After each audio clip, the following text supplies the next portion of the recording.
Seorang istri menceritakan kisah suaminya pada tahun 1415 Hijriah. Ia berkata, "Suamiku adalah seorang pemuda yang gagah, semangat, rajin, tampan, berakhlak mulia, taat beragama, dan berbakti kepada kedua orang tuanya. Ia menikahiku pada tahun 1390 Hijriah. Aku tinggal bersamanya di kota Riyadh, di rumah ayahnya sebagaimana tradisi keluarga-keluarga Arab Saudi. Aku takjub dan kagum dengan baktinya kepada kedua orang tuanya. Aku bersyukur dan memuji Allah yang telah menganugerahkan kepadaku suamiku ini. Kami pun dikaruniai seorang putri setelah setahun pernikahan kami.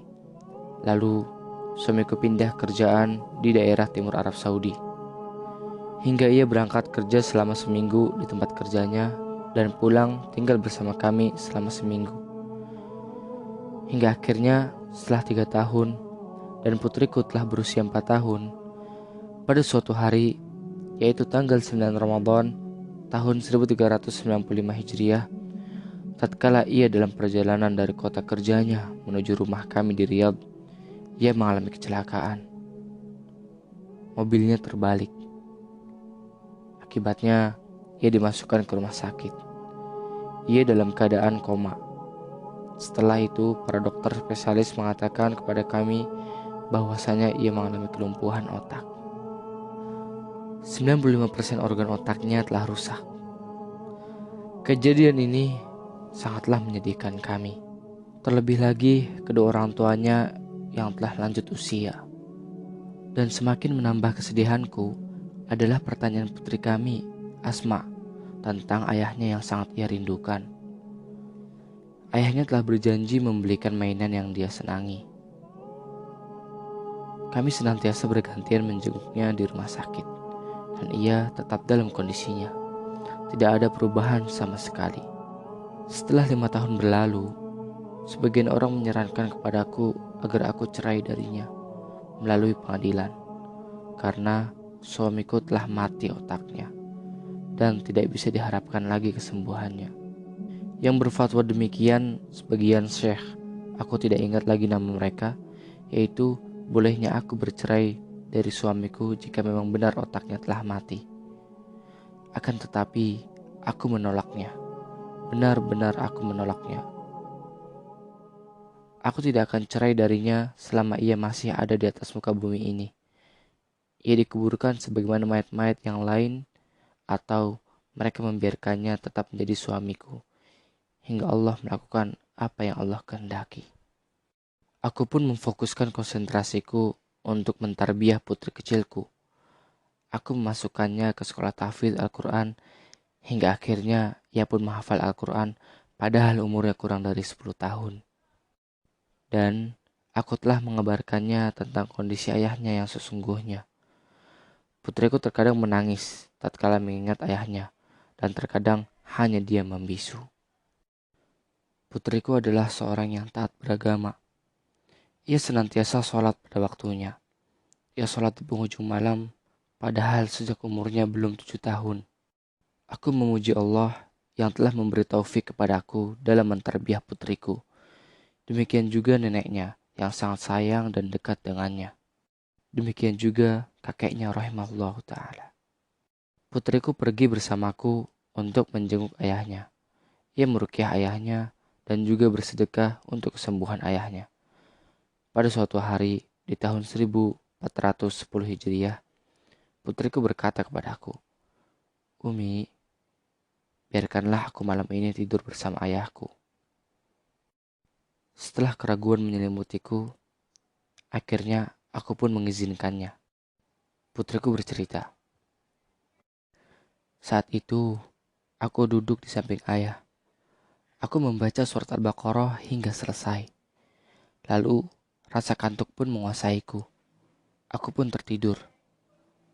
Aku mendapati seakan-akan ada ketenangan dalam hatiku. Aku pun bangun dari tidurku. Lalu, aku berwudu dan sholat sesuai yang Allah tetapkan untukku. Lalu, sekali lagi, aku pun dikuasai oleh rasa kantuk. Sedangkan aku masih di tempat sholatku. Seakan-akan ada seseorang yang berkata kepadaku, Bangunlah, bagaimana engkau tidur sementara Allah terjaga? Bagaimana engkau tidur sementara ini adalah waktu dikabulkannya doa? Allah tidak akan menolak doa seorang hamba di waktu ini. Aku pun bangun, seakan-akan aku mengingat sesuatu yang terlupakan. Lalu, aku pun mengangkat kedua tanganku untuk berdoa. Dan aku memandangi ayahku, sementara kedua mataku berlinang air mata. Aku berkata dalam doaku, Ya Rabb, Ya Allah, Ya Hayyu, Ya Azim, Ya Jabbar, Ya Kabir, Ya Mut'al, Ya Rahman, Ya Rahim. Ini adalah ayahku, seorang hamba dari hamba-hambamu. Ia telah ditimpa penderitaan dan kami telah bersabar. Kami memuji engkau. Kami beriman dengan keputusan dan ketetapanmu baginya. Ya Allah, sesungguhnya ia berada di bawah kehendakmu dan kasih sayangmu. Wahai engkau yang telah menyembuhkan Nabi Ayub dari penderitaannya, yang telah mengembalikan Nabi Musa kepada ibunya, yang telah menyelamatkan Nabi Yunus dari perut ikan paus. Engkau yang telah menjadikan api menjadi dingin dan keselamatan bagi Nabi Ibrahim. Sembuhkanlah ayahku dari penderitaannya. Ya Allah, sesungguhnya mereka telah menyangka bahwasanya ia tidak mungkin lagi sembuh. Ya Allah, milikmu-lah kekuasaan dan keagungan. Sayangilah ayahku, angkatlah penderitaannya. Lalu, rasa kantuk pun menguasaiku, hingga aku pun tertidur sebelum subuh. Tiba-tiba ada suara lirih menyeru. Siapa engkau? Apa yang kau lakukan di sini? Aku pun bangun karena suara tersebut. Lalu aku menengok ke kanan dan ke kiri. Namun aku tidak melihat seorang pun. Lalu aku kembali untuk melihat ke kanan dan ke kiri. Ternyata yang bersuara tersebut adalah ayahku. Yang bersuara tersebut adalah ayahku. Maka aku pun tak kuasa menahan diriku. Lalu aku pun bangun dan memeluknya karena gembira dan bahagia. Sementara ayahku berusaha menjauhkan aku darinya dan beristighfar. Ia berkata, Ittaqillah, bertakwalah engkau kepada Allah. Engkau tidak halal bagiku. Maka aku berkata kepadanya, aku ini putrimu, Asma. Maka ayahku pun terdiam. Lalu aku pun keluar untuk segera mengabarkan ke para dokter. Mereka pun segera datang. Tatkala mereka melihat apa yang terjadi, mereka pun keheranan. Salah seorang dokter Amerika berkata dengan bahasa Arab yang tidak fasih, Subhanallah. Dokter yang lain dari Mesir berkata, Maha suci Allah yang telah menghidupkan kembali tulang belulang yang telah kering.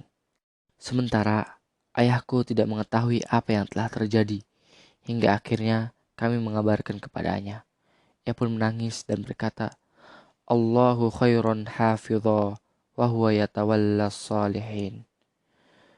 Sesungguhnya Allah adalah penjaga yang terbaik dan dialah yang melindungi orang-orang saleh. Demi Allah, tidak ada yang kuingat sebelum kecelakaan, kecuali sebelum terjadinya kecelakaan, aku berniat untuk berhenti melaksanakan salat duha. Aku tidak tahu apakah aku jadi mengerjakan salat duha atau tidak. Sang istri berkata, maka suamiku Abu Asma akhirnya kembali lagi bagi kami, sebagaimana biasanya yang aku mengenalinya. Sementara usianya hampir 46 tahun. Lalu setelah itu kami pun dianugerahi seorang putra. Alhamdulillah, sekarang umurnya sudah mulai masuk tahun kedua. Maha suci Allah yang telah mengembalikan suamiku setelah 15 tahun, yang telah menjaga putrinya, yang telah memberi taufik kepadaku dan menganugerahkan keikhlasan bagiku hingga bisa menjadi istri yang baik bagi suamiku, meski ia dalam keadaan koma. Maka jangan sekali-kali kalian meninggalkan doa. Sesungguhnya tidak ada yang menolak qada kecuali doa. Barang siapa yang menjaga syariat Allah, maka Allah akan menjaganya. Jangan lupa pula untuk berbakti kepada kedua orang tua.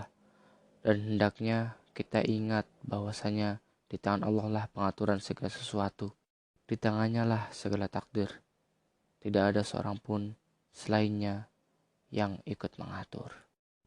Ini adalah kisahku sebagai ibrah, sebagai pelajaran. Semoga Allah menjadikan kisah ini bermanfaat bagi orang-orang yang merasa bahwa seluruh jalan telah tertutup dan penderitaan telah menyelimutinya. Sebab-sebab dan pintu-pintu keselamatan telah tertutup. Maka ketuklah pintu langit dengan doa dan yakinlah dengan pengabulan Allah. Demikianlah. Alhamdulillahirabbil alamin. Wassalamualaikum warahmatullahi wabarakatuh.